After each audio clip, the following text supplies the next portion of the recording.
Hello student, this is Shivani Chauhan. Welcome to Easy Path Education. आज हम बात करेंगे आईटेप सेकंड सेमेस्टर के अंडरस्टैंडिंग इंडिया का एक topic that is from unit 1। और अगर आप बात करो जो आईटेप ने सिलेबस दिया हुआ है उसके अकॉर्डिंग यूनिट 2 में आता है। ओके, तो using ethics in a technologically volatile world leading an ethical and modern life, कि आप एथिक्स को कैसे यूज कर सकते हो ऐसे वर्ल्ड में जहाँ पे टेक्नोलॉजी का इतना प्रभाव देखने को मिल रहा है, जहाँ पे इतने स्कैम्स हैं, मतलब इतना डिस्ट्रप्टिव नेचर हमें देखने को मिल रहा है टेक्नोलॉजी का वॉलेटाइल। तो उसके अकॉर्डिंग उसको देखते हुए भी आप एथिक्स का, मतलब अपने नैतिक मूल्यों का, नैतिक विचारों का कैसे इस्तेमाल कर सकते हो, उसके बारे में बेसिकली टॉपिक है। तो ये यूनिट सेकंड का भी टॉपिक मान सकते हो, यूनिट 1 का भी टॉपिक मान सकते हो अगर आप आईटेप के अकॉर्डिंग चल रहे हो। आईटेप डॉक्यूमेंट्स में जो सिलेबस दिया हुआ है आपका, उसमें ये यूनिट सेकंड में, बट अगर आपकी यूनिवर्सिटी ने चेंजेस करे हैं तो वो यूनिट 1 में भी, जैसे अगर मैं एमडीयू की बात करूँ तो ये यूनिट 1 में है। ठीक है, using ethics in a technological volatile world. So start करते हैं। सबसे पहले देखेंगे कि टेक्नोलॉजिकल वॉलेटाइल होता क्या है। सो बेसिकली वॉलेटाइल मतलब क्या होता है, किसी का भी नेगेटिव या दुष्प्रभाव, है ना। So technological volatility refers to the rapid, मतलब बहुत ज्यादा तेजी से, अनप्रिडिक्टेबल और डिसरप्टिव नेचर ऑफ इनोवेशन की, जो हम मतलब प्रिडिक्ट भी नहीं कर सकते। इतना आगे बढ़ता जा रहा है हमारी टेक्नोलॉजी, और वो बिल्कुल एक ऐसे तरीके से बढ़ती जा रही है जो हमारे लाइफ पे, हमारी डेली लाइफ पे, हमारी प्रोफेशनल लाइफ पे बहुत नेगेटिव प्रभाव भी डाल रही है साथ के साथ ना। तो डिसरप्टिव नेचर है उसका। देखो, आपको ये हिंदी में भी देखने को मिलेगा। सो आपको जो ये सारी साइट्स है वो हिंदी में भी मिलेंगी। ओके, तो आप यहाँ पे हिंदी का स्क्रीनशॉट ले सकते हो, और इंग्लिश मीडियम वालों को तो पढ़ ही लेंगे, और हिंदी में समझाने की कोशिश ही करूँगी। Okay, so wide spread use of smartphone, तो ये ऐसा कैसे हो रहा है, मतलब टेक्नोलॉजी की वॉलेटिलिटी कैसे हो रही है। सो देखते हैं हम कि wide spread use of smartphone and internet access, की हम देखते हैं कि बहुत सारे लोग जो हैं वो एक मतलब स्मार्टफोन का जो स्तर बोल सकते हो, वो इतना लेवल, हाई लेवल तक है कि जो गरीब इंसान है उनके पास भी स्मार्टफोन देखने को मिलते हैं, वो भी यूज करते हैं उस चीज को ना। तो स्मार्टफोन और इंटरनेट एक्सेस इतना ज्यादा है जिसकी वजह से वॉलेटिलिटी बढ़ रही है, जिसकी वजह से ये जो स्कैम्स हैं और जो आप बोल सकते हो साइबर क्राइम्स हैं, ये सब इतने इंक्रीज वे में बढ़ते जा रहे हैं, टेक्नोलॉजी का मिस यूज होने लग रहा है।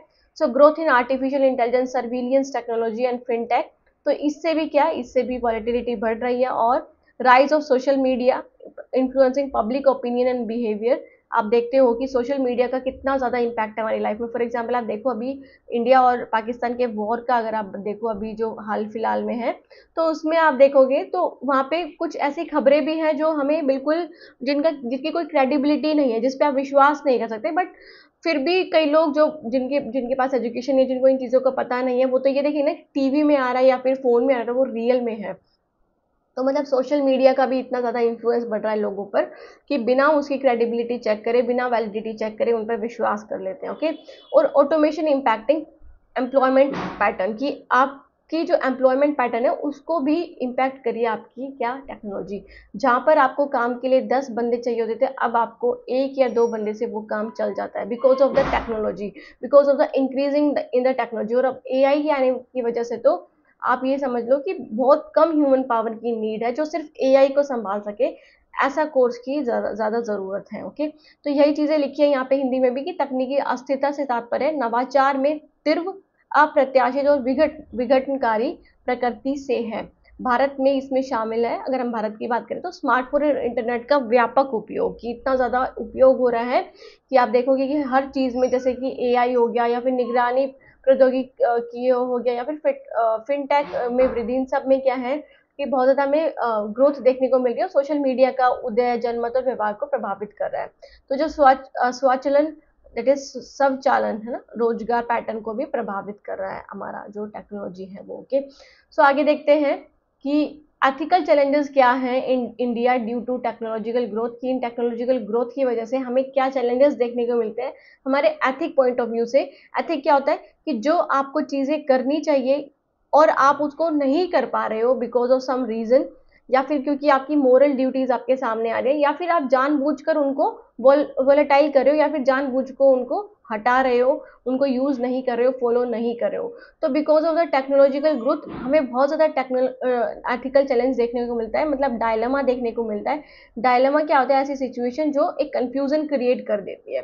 तो India faces unique ethical dilemmas due to its diversity and developmental stage, कि अभी जो हम डेवलपमेंटल स्टेज पे हैं कि सबके पास आप बोल सकते हो कि टेक्नोलॉजी का कई लोग तो हैं जिनको पता ही नहीं है, कई लोगों को इतनी ज़्यादा नॉलेज, आजकल छोटे-छोटे बच्चों को देखो आप, वो भी नॉर्मली फ़ोन यूज़ करना जानते हैं as compared to their parents, है ना?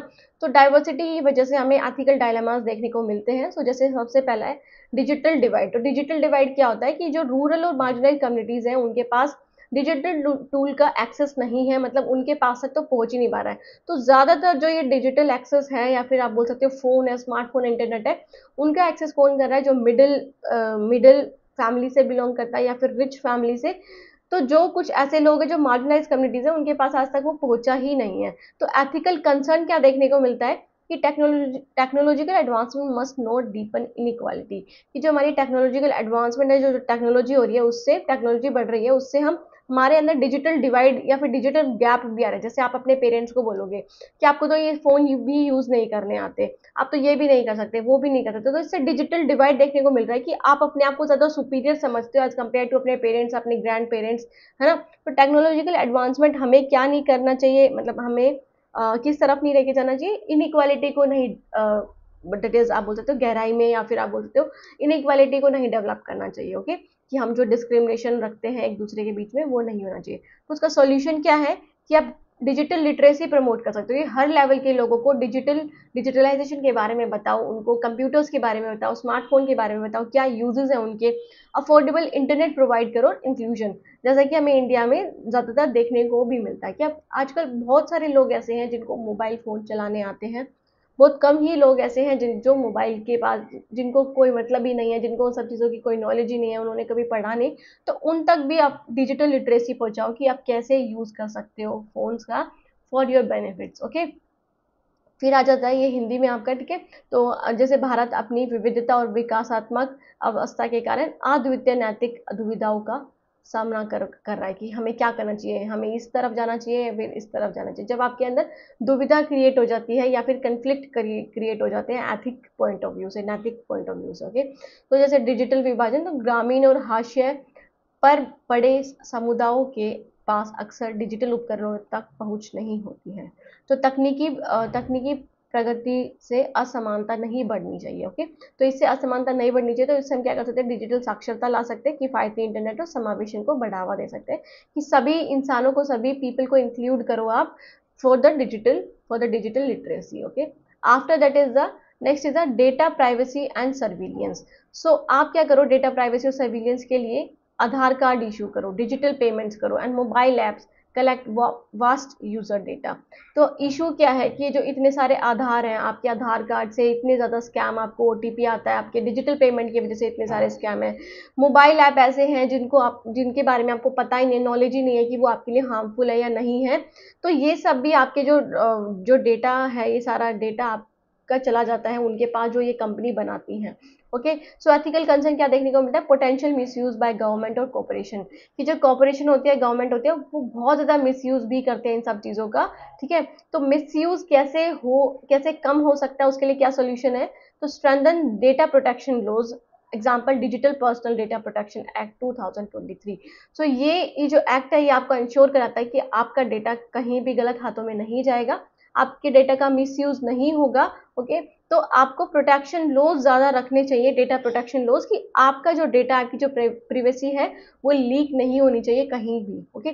तो आधार कार्ड और डिजिटल पेमेंट और मोबाइल ऐप्स, ऐसे आपके अंदर, जैसे आप देखते हो कि मोबाइल में अब ऐसी सिक्योरिटी आने लग गई है कि अगर कोई आप ऐसा ऐप डाउनलोड करते हो, तो ऐसा जो हार्मफुल ऐप है, उसके लिए आपको प्रिकॉशंस देखने को मिल जाती है ना, कि आप ये नहीं कर सकते, आपके डिवाइस के लिए हार्मफुल है ये।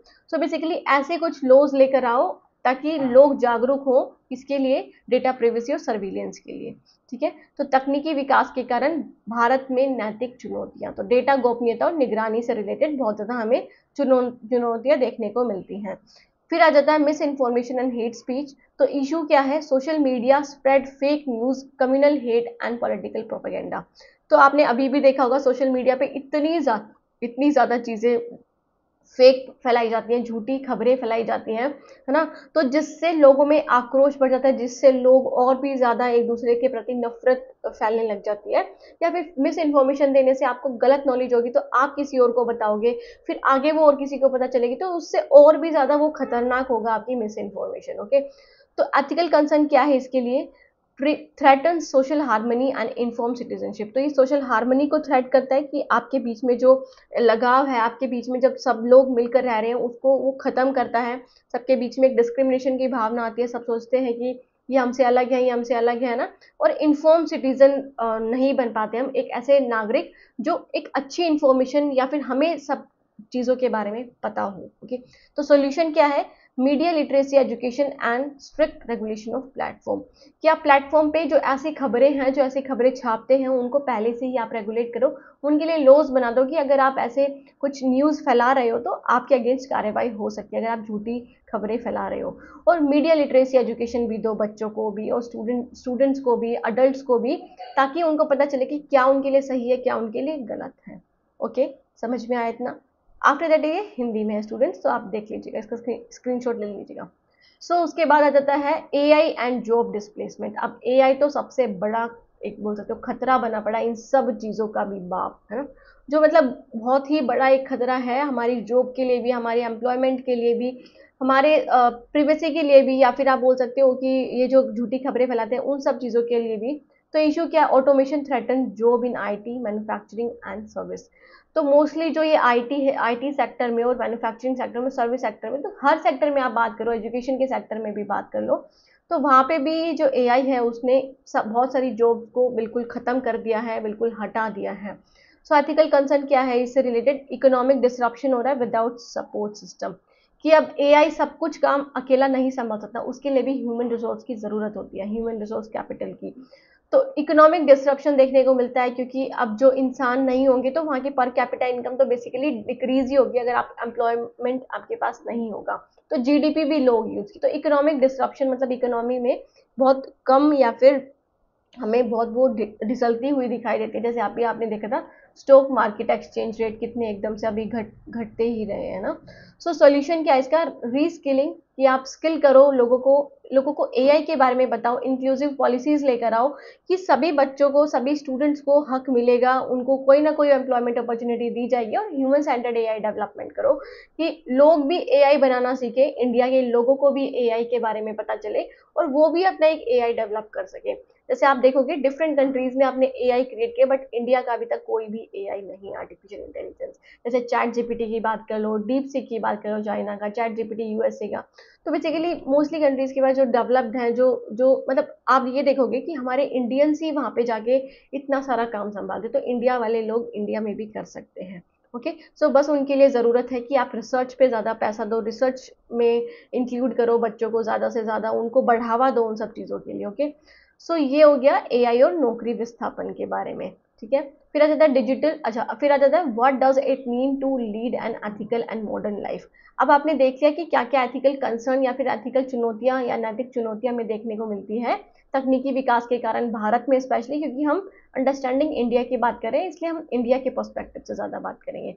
तो अगर हम देखें कि what does it mean to lead an ethical and modern life, की क्या मतलब है कि एथिकल और मॉडर्न लाइफ का क्या, एक तरह से कैसे एक दूसरे को लीड कर पाएंगे। तो सबसे पहले तो digital responsibility, use technology for empowerment not exploitation. आप टेक्नोलॉजी का यूज करो अपने लिए, अपने हक के लिए, या फिर आप बोल सकते हो कि अपने आप को बढ़ावा देने के लिए, पावर में लाने के लिए, पावर में भी नेगेटिव नहीं पॉजिटिव वे में आप लोगों को जागरूक करो, ना कि उससे किसी का फ्यूचर एक्सप्लॉइट करो या फिर कि कोई भी चीज मतलब फेक खबरें ना फैलाओ। Okay, fast check information before sharing, कि आप शेयर करने से पहले कोई भी इन्फॉर्मेशन पहले फास्ट चेक करो, मतलब उसको चेक करो, उसकी रिलायबिलिटी चेक करो, उसकी वैलिडिटी चेक करो कि वो कौन से सोर्स से इन्फॉर्मेशन आपको दी गई है, क्या ये ऐसे ही बना दी गई है या फिर इसका कोई एक रिलायबल सोर्स भी है या नहीं है, तो आप उसको क्रॉस वेरीफाई कर सकते हो। Respect privacy and consent in online interaction, कि आप जब ऑनलाइन इंटरक्शन करोगे, मतलब आप जैसे फेसबुक के जरिए, इंस्टाग्राम के जरिए आप दूसरे लोगों से बातचीत करोगे, दूसरे कंट्री के या फिर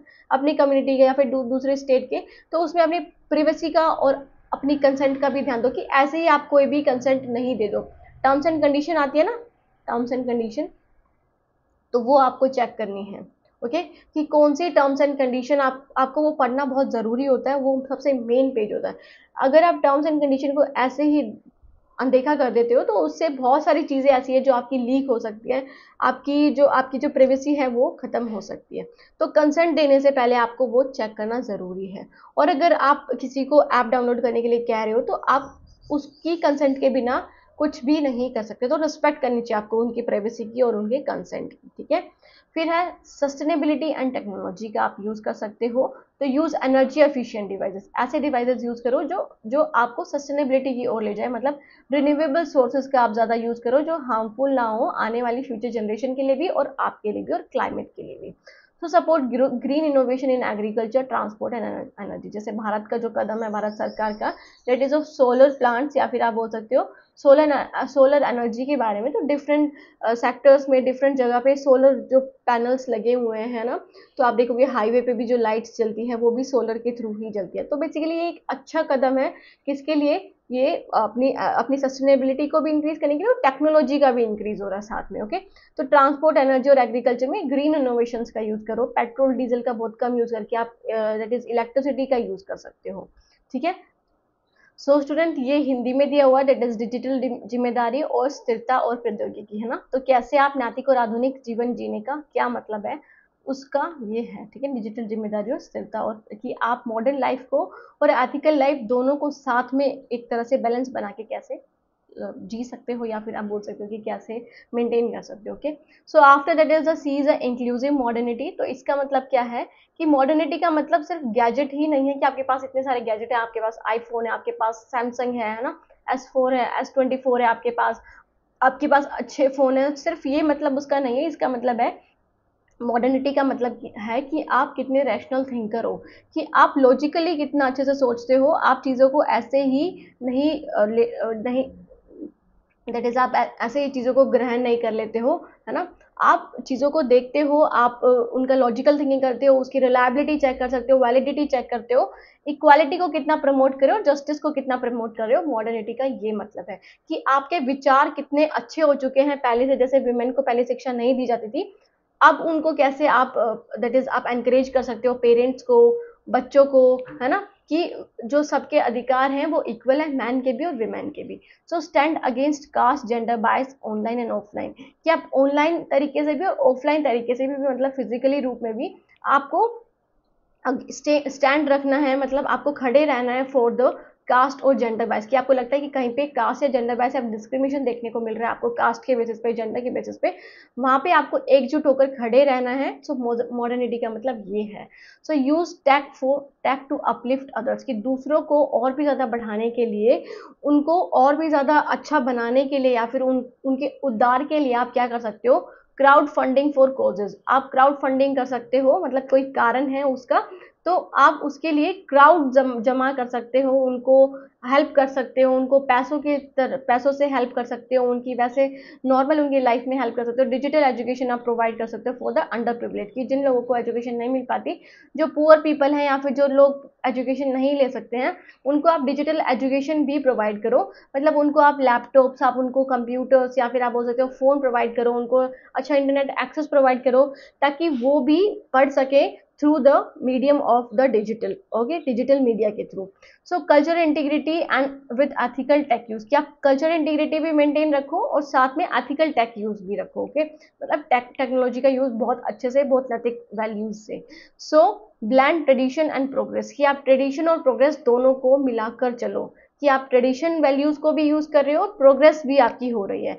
इट मीन्स ये कहना चाह रहा है आपसे कि आप मॉडर्निटी को भी साथ में रखो, मतलब आप इतने मॉडर्न ना हो जाओ कि आप बिल्कुल वेस्टर्न कल्चर को ही अपना लो, और आप इतने सख्त भी ना हो जाओ, आप इतने कट्टरपंथ भी ना हो जाओ कि आप वो जो पुरानी वैल्यूज है उन्हीं को ही अपनाने लग रहे हो। सो बेसिकली आपको मेंटेन करके चलना है कि आप अपने कल्चर का भी ध्यान रखो, कल्चर इंटीग्रिटी के बारे में भी ध्यान रखो अपनी, है ना, मतलब क्या है, नैतिक तकनीक के उपयोग के साथ सांस्कृतिक अखंडता को भी आपको साथ में देखकर चलना है, ठीक है। तो अपने फेस्टिवल सेलिब्रेट करो डिजिटल अवेयरनेस के थ्रू। आप बताओ, जैसे आप दिवाली के बारे में बच्चों को बता सकते हो कि आपके लिए जो क्रैकर्स होते हैं वो कितने हार्मफुल होते हैं, आपकी हेल्थ के लिए तो साथ में होते ही हैं, दूसरों की और पूरे कंट्री में भी कितना ज़्यादा, अगर आप ही नहीं मानोगे तो कौन मानेगा। तो ऐसे आप अवेयरनेस क्रिएट कर सकते हो बच्चों के प्रति, सोशल मीडिया का यूज़ करके आप फोक आर्ट को दर्शा सकते हो, अपने जो क्लासिकल डांस है उनके बारे में बच्चों को बता सकते हो, और लैंग्वेजेस के बारे में उनको दर्शा सकते हो। सो बेसिकली आप इतने ज़्यादा किसी पे विश्वास भी ना कर लो कि आप वेस्टर्नाइजेशन को ही अपना लो,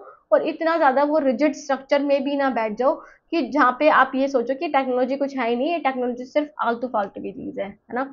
सो आप कल्चर इंटीग्रिटी को एथिकल टेक यूज के साथ मिलाकर चलो। सो स्टूडेंट्स ये हिंदी में है, आप इसे देख लेना, ओके, स्क्रीनशॉट ले लेना इसका। After that is the next is the role of institutions and leadership ethical tech use, की रोल क्या है अब इसका, कि आप इंस्टीट्यूशंस का और लीडरशिप का क्या रोल है एथिकल टेक यूज में।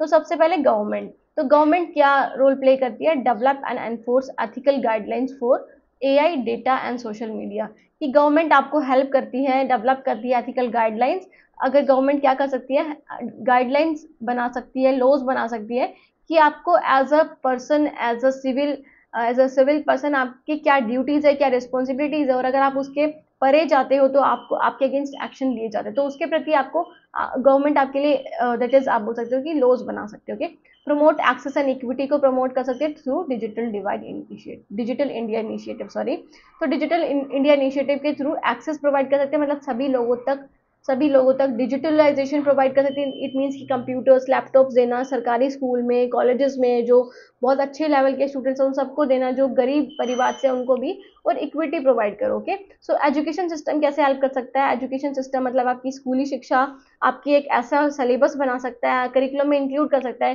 कि आप एथिक्स को भी प्रमोट करके चलो, साथ में आपको टेक्नोलॉजी के बारे में भी पता चले, और आप डिजिटल सिविक के बारे में भी जागरूक हो कि क्या आपकी रोल्स और रिस्पॉन्सिबिलिटीज है, आप करिकुलम में उसे इंक्लूड कर सकते हो अपने सिलेबस में भी, है ना। So teach critical thinking to counter misinformation, बच्चों को क्रिटिकल थिंकिंग के बारे में सिखाओ, मतलब आलोचनात्मक शिक्षा के बारे में, आलोचनात्मक शिक्षा के बारे में बच्चों को बताओ कि आप बताओ कि अगर कोई भी आपके पास मिस इन्फॉर्मेशन आती है, फिर कोई भी इन्फॉर्मेशन आती है उसको कैसे क्रॉस वेरीफाई करना है, आपको क्वेश्चंस पूछने हैं रिगार्डिंग कि आपके पास कोई इन्फॉर्मेशन आती है, आप ऐसे ही किसी पे बिलीव नहीं कर लोगे जब तक आपके पास सही रिलायबल सोर्स नहीं होगा, जब तक आप उसको वैलिड ना कर लोगे। सो आप ऐसे बच्चों को क्या कर सकते हो, क्रिटिकल थिंकिंग के बारे में पढ़ा सकते हो, ताकि वो मिस इन्फॉर्मेशन आपको लगती है कहीं पे झूठी खबरें फैलाई जा रही है तो वो उसको काउंटर कर सके। कोऑपरेट सेक्टर में क्या कर सकते हैं, तो प्रैक्टिस एथिकल बिजनेस एक्टिविटीज को प्रैक्टिस कर सकते हैं, मतलब कि फेयर लेबर प्रैक्टिसेस प्रोवाइड कर सकते हैं, मतलब लोगों को जो स्टैंडर्ड्स रखे गए हैं उनके प्रति उनको उन्हीं तक सीमित नहीं रखना, मतलब स्टैंडर्ड्स इन द सेंस की जो स्टैंडर्ड रखे गए हैं उनको वो प्रोवाइड कराना, उनके लिए फैसिलिटीज प्रोवाइड कराना जो लेबर मार्केट है आपकी, है ना। और डेटा प्रोटेक्शन भी, मतलब उनकी डेटा कभी लीक भी ना हो, उनकी जो प्रिवेसी है वो भी कभी लीक ना हो। Okay, invest in CSR project, that is community service responsibility कुछ है ये, तो इसमें आप इन्वेस्ट कर सकते हो एज अ कॉर्पोरेट सेक्टर, कि आप साथ में बिल्डिंग भी बना रहे हो, साथ में आप ऐसी चीज़ों का यूज़ कर रहे हो जो कम्युनिटी के लिए बहुत ज़्यादा अच्छी है, आप उनके लिए अवेयरनेस प्रोग्राम्स रख रहे हो, आप प्लांट्स उगा रहे हो, है ना, या फिर आप सोलर पैनल या फिर सोलर एनर्जी का यूज़ कर रहे हो अपनी कंपनी में। सो आप कंट्रीब्यूट कर रहे हो फॉर द दैट इज आप बोल सकते हो poor people, for the under privilege people, ताकि टेक्नोलॉजी गैप को आप ब्रिज कर सको, मतलब उसको खत्म कर सको। Okay, so after that is civil society and youth क्या कर सकते हैं, तो एक्टिविज्म को बढ़ावा दे सकती है, मतलब लोगों के प्रति जागरूकता पैदा कर सकती है टेक्नोलॉजी का यूज करके, सोशल मीडिया का यूज करके, ट्रांसपेरेंसी के बारे में बता सकते हैं कि आप कैसे किसी के बारे में इंफॉर्मेशन निकलवा सकते हो, जैसे आरटीआई ऑनलाइन प्लेटफॉर्म के थ्रू, कम्युनिटी बिल्डिंग के थ्रू।